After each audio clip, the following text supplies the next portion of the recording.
Hey, welcome to the Leadership Question and Answer Series. This is episode number 8, and I'm Gary Silverthorn, your host. Uh, each week, I encourage people to either leave a comment in the YouTube channel on a leadership question that you have, or you can email me, Gary@GarySilverthorn.com, and ask me your leadership questions. And then the next week, I try to answer those to the best of my ability. I'm not 100% perfect. I like to think I am, but, that doesn't work all the time. So I got a couple questions in this week, and when I was reading through them, the two I picked out were, you could tell they were from junior leaders. And, we encourage the younger guys definitely to reach out, because if they're not getting the questions answered at their place of employment, or their immediate supervisor isn't giving them the answers, then we're failing them. So I'm glad these two individuals wrote in. And so, I'll go over these questions for you real quick, and I'm out here in Mother Nature because I'm out of town this week, and so bear with me a little bit on this. It's not the easy office approach. So the first question I had was, how you can improve my current work process and work more efficiently as a team leader. These are great questions that we're coming across because they're important. When you're trying to improve your current process and work more efficiently as a leader, kudos, because that's what you have to do. You always have to improve. And so, I'm glad to be able to help out with this question a lot. So one of the things you can do to work more efficiently is you need to conduct regular meetings. And when I mean regular meetings, that's just maybe a 10-minute meeting. It's not very long. You just gather your people together and you discuss the workflows and any bottlenecks that you might be seeing that's coming up, or you already have it at the moment, because you got to cut those out right away. Nothing's going to work very fluidly if you have a lot of bottlenecks. So I'd encourage you to definitely take a few minutes to take a meeting. Like I said, they don't have to be long. You don't have to be an hour marathon or anything like that. Just a quick meeting to discuss the workflow and the bottlenecks. It's pretty important. So I encourage that a lot. If you have project management tools accessible to you and you know how to use them properly, I would encourage you to use the project management tools, because people put a lot of money and time into those, and they work very efficiently. But most companies either don't train their leaders to use them properly, or the leader just has never took the time to learn the process. So I would encourage you, if you have project management tools, to use them, especially if you know how. And if you don't, I'd encourage you to figure out how to get some training, whether it's YouTube, a college course, or even tutorials in the project management system itself. So I seriously encourage that.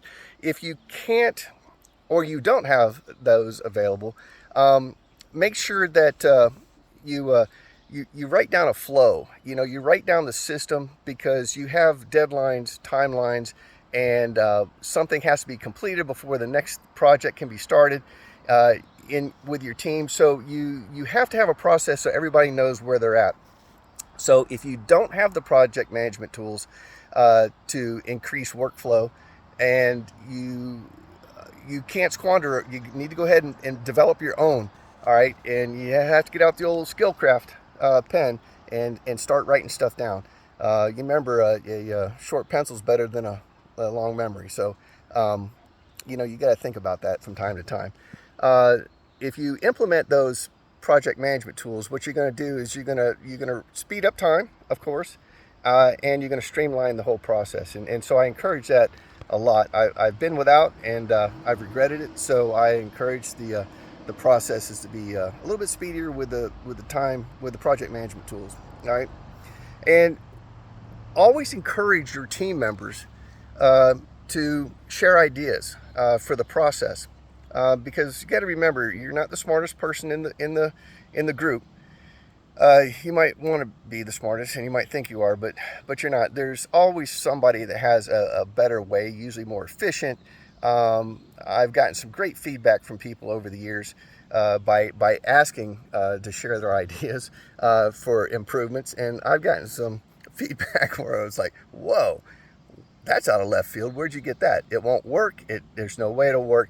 But you just can't shut them down. You got to go ahead and listen to the ideas that they want to share, because somebody might piggyback off of that and fix the idea that they just gave that might not work. So I encourage you always to have them share ideas to better the process. And so that's something you definitely need to take a look at. Another thing you have to think about is eliminating redundant or unnecessary steps, okay? Because if you don't eliminate those, you increase your time.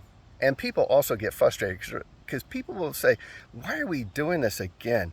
So if it's not necessary, you need to cut it out. So I would encourage everyone to look at the unnecessary steps that they're seeing in the process as they're moving forward as a team.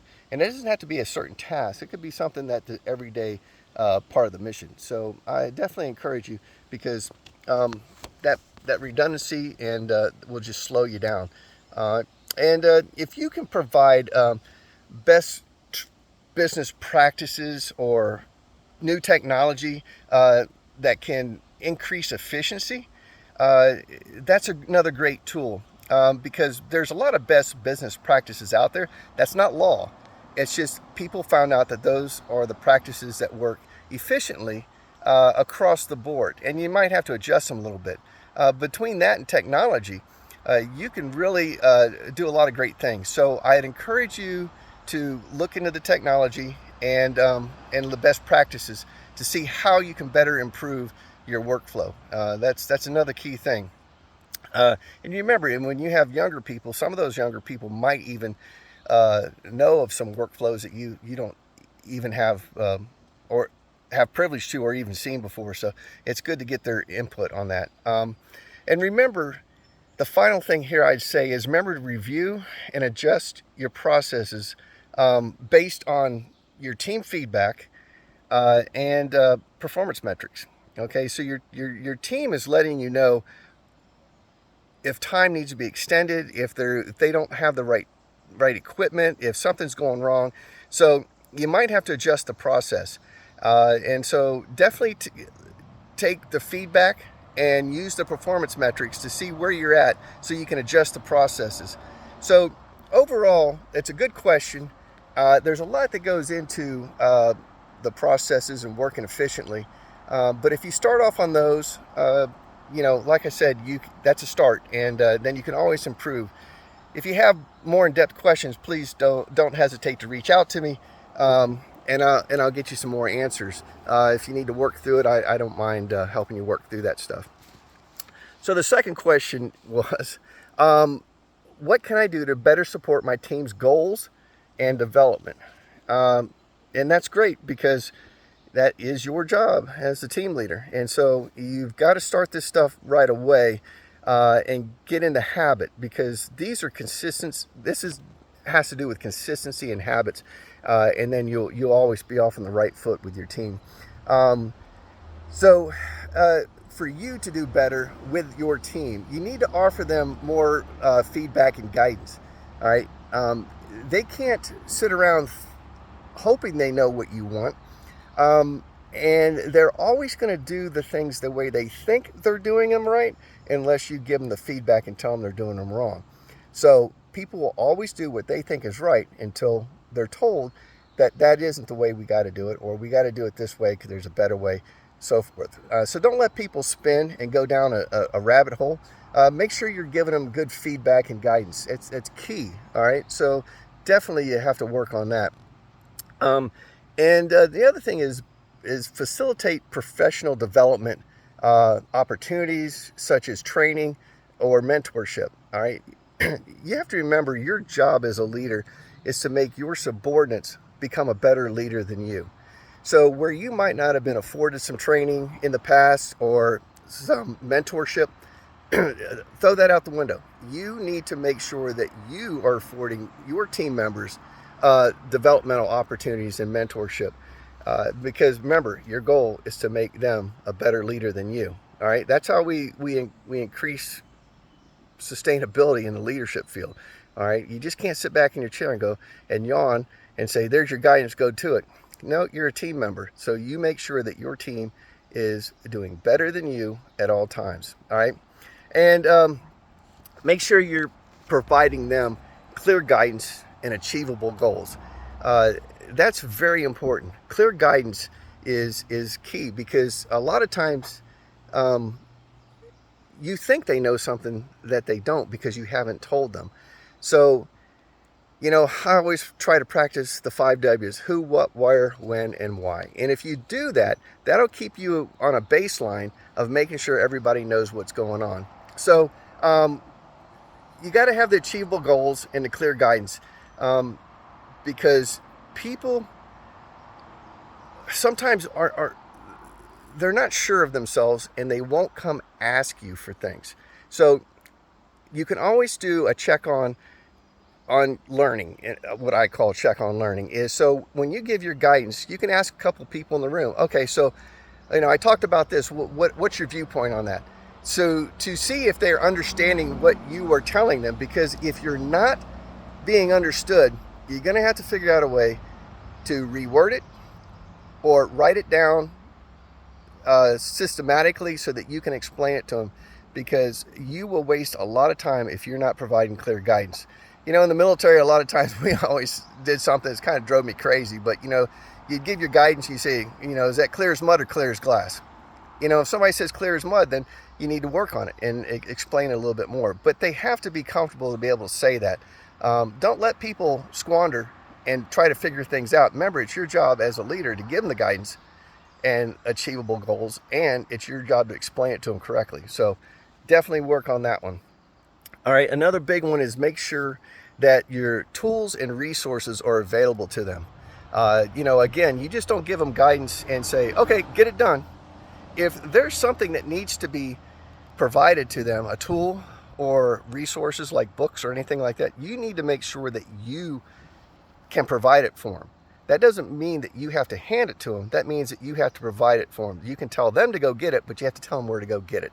So that's a big thing there. Don't just throw them to the wolves and expect something to be done, and then you start getting upset and mad because things aren't being done.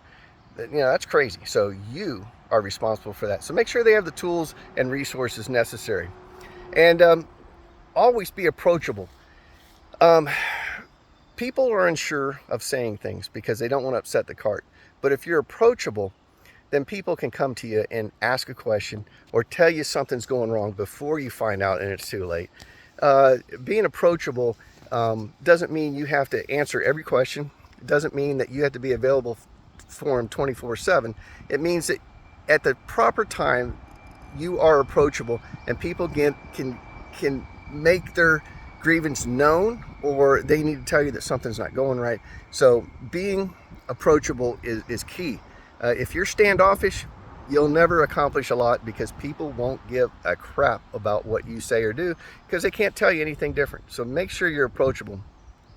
And the last thing I'd say is recognize achievement, all right, and give accolades to things that are going well and right. Make sure that you're encouraging people to do good things. And we're in a happy, feel-good society, it seems like today, where people always have to be, woo, you're great, you showed up for work today. That's not necessarily true. I'm a big believer in saying, hey, that was a great job. There's nothing wrong with that.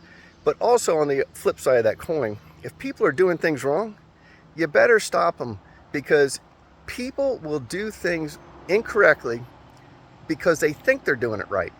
So therefore, if it's not working with your timeline, your achievable goals, and your guidance, you need to stop them and explain it better and get them on the right path. All right. So, that's a key thing. So make sure that you celebrate achievement, but also you need to stop people who aren't achieving because of things not getting done right. So again, those are some good questions that we had, and I wanted to get those out to you today. Again, same thing with this question. If you have more questions on it, feel free to drop a comment or even email me, Gary@GarySilverthorn.com.